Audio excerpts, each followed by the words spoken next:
দুপুরবেলায় প্রায় 40,000 টাকার মতো হারিয়ে গিয়েছিল।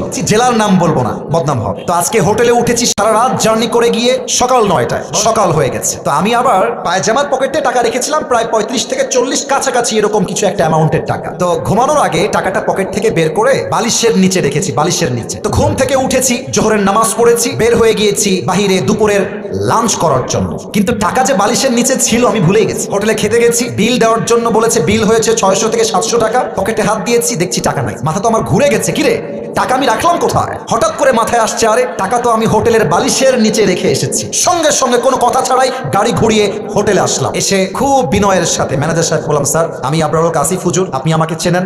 আমি আপনাদের হোটেলের রুমে বালিশের নিচে এত টাকা রেখে গেছিলাম, 1000 টাকার বান্ডিল আর 500 টাকার বান্ডিল রেখে এলাম বালিশের কাছে। বললাম, স্যার যে পেয়েছে আমাকে বলেন দিয়ে দিতে। তো দুইজন যুবক আসলো, যারা ক্লিনার, যারা হোটেল ক্লিন করে। আমি ডাকলাম, এই এদিকে আসো। ওরা আমাকে আগে দেখে নাই। বললাম, তোমরা কি আমাকে চেনো, আমাকে চিনতে পারতেছো? তো যে আমার বেড গুছিয়েছে, যে আমার বালিশ হটিয়েছে, সে বলছে, হ্যাঁ আমি আপনাকে চিনি, আপনি আসিফ হুজুর, আপনার ওয়াজ আমি শুনেছি। তোকে বললাম, বাবু যেহেতু তুমি আসিফ হুজুরকে চেনো, দেখো বাবা আমি তোমার সঙ্গে ঝামেলা চাই না। আমার বালিশের তলে আমি টাকা রেখে গেছি, আমি 100% ড্যাম শিওর টাকাটা বাবা আমাকে দিয়ে দাও, তোমাকে আমি হাদিয়া দিয়ে বাসায় চলে যাব। যুবকটা মুখের উপরে বলছে, না আমি টাকা দেখি নাই, জীবনেও না, এটা সম্ভব না, আমি 1 টাকাও হাত দেই নাই।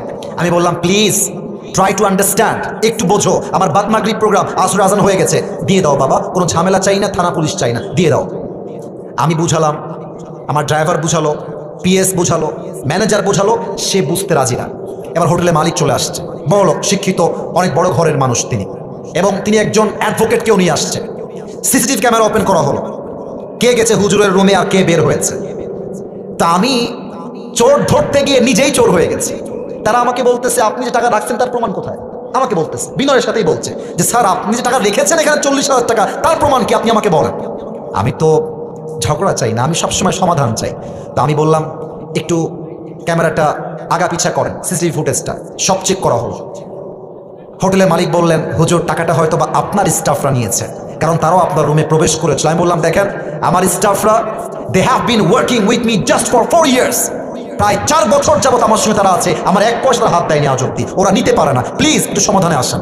না, উনি মানতে রাজি না, উনি বললেন এটা হতে পারে না, আমরা সরি। লাস্টে যখন ফিরে আসবো, টাকার আশাই বাদ দিয়ে দিয়েছি।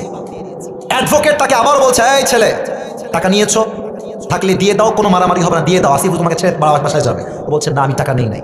আমিও টাকার আশা বাদ দিলাম, যে থাক ওইটা বাদ, ওটা পাওয়া যাবে না। জাস্ট আসার সময় তাকে বললাম যে, স্যার দেখেন আমি আসিফ হুজুর, আমি কোনো গন্ডগোল চাই না, আপনার হোটেলের বদনাম চাই না, তবে একটা আবদার রাখবে।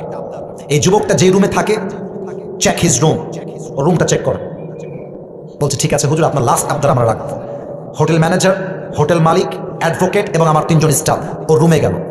রুমে গিয়ে দেখবেন টয়লেটের উপরে একটা ছোট্ট করে জায়গা থাকে, এই ঢোপ টোপ রাখার জন্য, অনেক জিনিস রাখার জন্য। একজন গিয়ে সোজা ওখানে আঘাত করছে।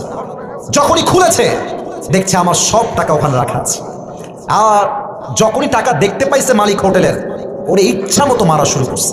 সেই মায় আমি গিয়ে পরে ঠেকায় ঠুকাই নিয়ে আসলাম। আর ওই যুবকটা পা ধরে এত কান্নাকাটি। আমি বললাম, যুবক তুমি কি করলা এটা? তুমি আমাকে বলতা যে হুজুর আমি টাকাটা পেয়েছি, নেন আপনি, আপনার যা মন চা আমাকে খুশি হয়ে দিবেন, তাতেই আমি খুশি, আমি তোমাকে দিতাম অনেক টাকা খুশি হয়ে। তুমি কি করলা? এখন তুমি টাকাটাও পাইলে না, তোমার চাকরিও হারায় গেল। শিক্ষা কি পেলেন? শিক্ষা একটা, যদি আপনি জ্ঞানী মানুষ হয়ে থাকেন, আপনি মাথায় রাখবেন যে আমার এই টাকাটা দামি নয়, আমার বিশ্বাসটা দামি। যদি আমি বিশ্বাস রাখতে পারি, পুরস্কারও থাকবে, চাকরিও থাকবে, জীবনটাও সুন্দর হবে। মূর্খতা করবেন, চাকরিও থাকবে না, জীবনটাও অসুন্দর হয়ে যাবে। ঠিক কিনা বলেন?